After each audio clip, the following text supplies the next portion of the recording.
Good morning, students. Today we continue our 10th chapter of Maths, more on fractions.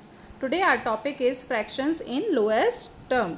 Means जो हमें fractions given है उसे हमें lowest term में change करना है, convert करना है. तो first question is reduce 12 by 18 to lowest term. हमें एक fraction दिया है 12 by 18, इसे हमें lowest term में convert करना है. तो हम पहले चैप्टर पढ़ चुके हैं मल्टीपल्स एंड फैक्टर्स. उसमें हमने आपको बताया how to find factors of a number.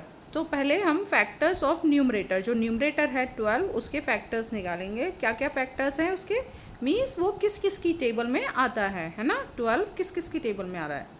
1 और 12 में तो मतलब 1 और वो जो इटसेल्फ जो नंबर होता है वो तो होते ही हैं फैक्टर्स. उसके अलावा और क्या क्या नंबर्स हैं, 2, 3, 4 एंड 6.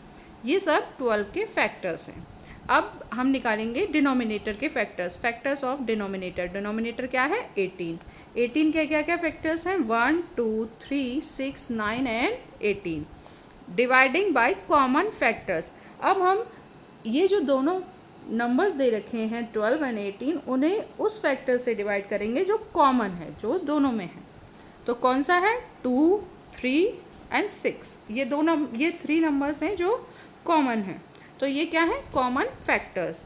तो 12 by 3 सबसे पहले हम सबसे छोटे नंबर से डिवाइड करते हैं इसे. 12 by 18 डिवाइडेड बाई 2. तो मतलब इस 2 से हम दोनों तरफ करेंगे, ऊपर न्यूमरेटर को भी डिवाइड करेंगे और डिनोमिनेटर को भी.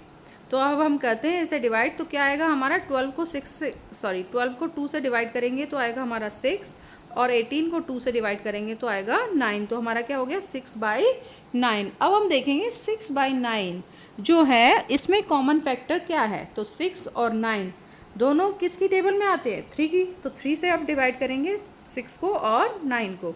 तो 6 को 3 से किया तो 2, और 9 को 3 से किया तो 3. अब हमारा आंसर क्या आया, 2/3. अब 2/3, अब ऐसा कोई भी कॉमन फैक्टर नहीं है इनका जो कि उससे ये दोनों डिवाइड हो सके. तो अब हमारा ये आंसर हो जाएगा. मतलब अब ये इससे ज़्यादा लोएस्ट फॉर्म में नहीं हो सकता कन्वर्ट. और इसे दूसरे फॉर्म में कैसे लिख सकते हैं हम, जैसे 12/18 था, इसे हम पहले 2 से कट करेंगे. 2 से हमने इसे कट किया तो कितने टाइम्स आया, 6 टाइम्स. और ये कितने टाइम्स आया, 9 टाइम्स.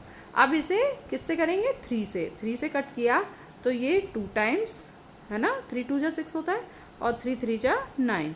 तो इस तरह से हम इसे 2/3, तब भी हमारा आंसर 2/3 आएगा. एक तरीका और क्या है देखेंगे हम, कि 12/18 जो था उसमें सबसे बड़ा कॉमन फैक्टर क्या था, 6. क्या था, 6. तो हम डायरेक्टली 6 से करें. अब हमने पहले 2 से किया था, फिर 6 से, तो 2 3 जा 6 ही हो रहा है. तो हम इसे डायरेक्टली जो सबसे बड़ा कॉमन फैक्टर है उससे हम इसे डायरेक्टली डिवाइड करें. 12 को 6 से करेंगे तो 2, और 18 को 6 से करेंगे तो 3. तो 2/3. चाहे हम किसी भी मेथड से करें हमारा आंसर यही आएगा. तो लोएस्ट फॉर्म क्या, 12/18 की लोएस्ट फॉर्म क्या है, 2/3. अब देखेंगे दूसरा. अब ये इसमें लिखा है reduce 15/27 to lowest term by the prime factorisation method. इसे प्राइम फैक्टराइजेशन मेथड से हमें लोएस्ट टर्म में करना है. मतलब प्राइम फैक्टर्स हम इसके सबसे पहले निकालेंगे. प्राइम फैक्टर्स भी हमने मल्टीपल्स एंड फैक्टर्स चैप्टर में आपको बताएं, how to find prime factors. Prime factorisation करेंगे सबसे पहले. 15 के क्या क्या फैक्टर हैं, 3 × 5. मतलब 15 को हम कैसे लिख सकते हैं, 3 × 5 लिख सकते हैं.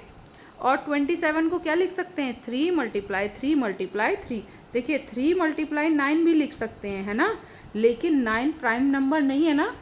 9 प्राइम नंबर्स वो होते हैं जो केवल 1 और खुद की टेबल में आते हैं और किसी की टेबल में नहीं आते. तो 9 तो 3 की टेबल में भी आता है, इसलिए 9 प्राइम फैक्टर नहीं है. तो जब हमने 3 निकाल लिया तो अब फिर 9 के फिर से करेंगे फैक्टर, तो 3 × 3. तो इस तरह से 27 को क्या कह सकते हैं हम, 3 × 3 × 3. तो 3 3 जा 9, 9 3 जा 27. आ रहा है हमारा 27. तो ये हो गए इनके प्राइम फैक्टर्स. अब हम क्या करेंगे, 15 की जगह हम क्या लिख सकते हैं, 3 × 5. और 27 की जगह क्या लिख सकते हैं, 3 × 3 × 3. अब हम देखेंगे कि न्यूमरेटर और डिनोमिनेटर में कोई कॉमन फैक्टर है क्या. यस 3 है, तो हम 3 से 3 को कट कर देंगे. तो ऊपर क्या बचेगा अब 5, तो ऊपर क्या आया 5 और नीचे क्या बचा है 3 मल्टीप्लाई 3, तो 3 मल्टीप्लाई 3 क्या होगा 9। तो इसका लोएस्ट फॉर्म क्या हो गई, लोएस्ट टर्म 5/9। अब दूसरा हमारा क्वेश्चन है are 24/45 and 10/21 in lowest term. ये हमें बताने हैं कि ये जो फैक्टर्स दे रखे हैं क्या ये लोएस्ट टर्म में है। अगर लोएस्ट टर्म में है तो हम उसे यस बोलेंगे, और चेक करके पहले हमें चेक करना पड़ेगा कि ये लोएस्ट टर्म में है या नहीं।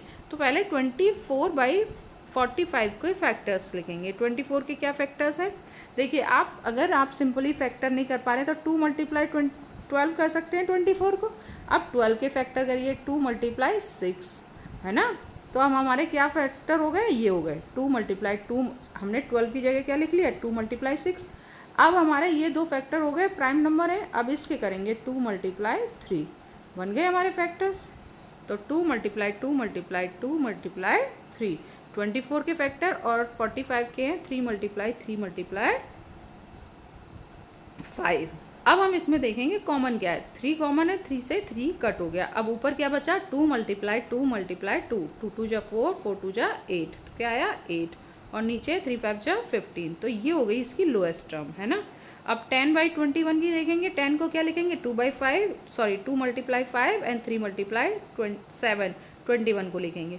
तो इनमें कोई कॉमन नहीं है तो ये कट नहीं होगा, इसका एज इट इज़ 10/21 ही आ जाएगा, है ना। तो देखेंगे 24/45 कैन बी रिड्यूस, इसे हम रिड्यूस कर सकते हैं 8/14 में। So it is not in lowest term, तो इसीलिए ये लोएस्ट टर्म में नहीं है। 10/21 कैन नॉट बी रिड्यूस, इसे हम रिड्यूस नहीं कर सकते तो इसलिए ये it is in lowest term, और तो हम कह सकते हैं कि ये लोएस्ट टर्म है। तो हम बता सकते हैं कि 24/45 तो लोएस्ट टर्म में नहीं है और 10/21 लोएस्ट टर्म में है। तो आज आपका होमवर्क है do question number 1 of exercise 10C in notebook. जो एक्सरसाइज 10C का क्वेश्चन नंबर 1 है वो आपको नोटबुक में करना है, और क्वेश्चन नंबर 2 इन बुक में सिर्फ आपको येस और नो लिखने हैं कि ये लोएस्ट टर्म में है या नहीं है, ठीक है ना। बस अगर वो है तो उसके आगे यस कर देंगे, अगर नहीं है तो उसके आगे उसे कट कर देंगे, बस इतना करना है। So do practice of these questions. Thank you.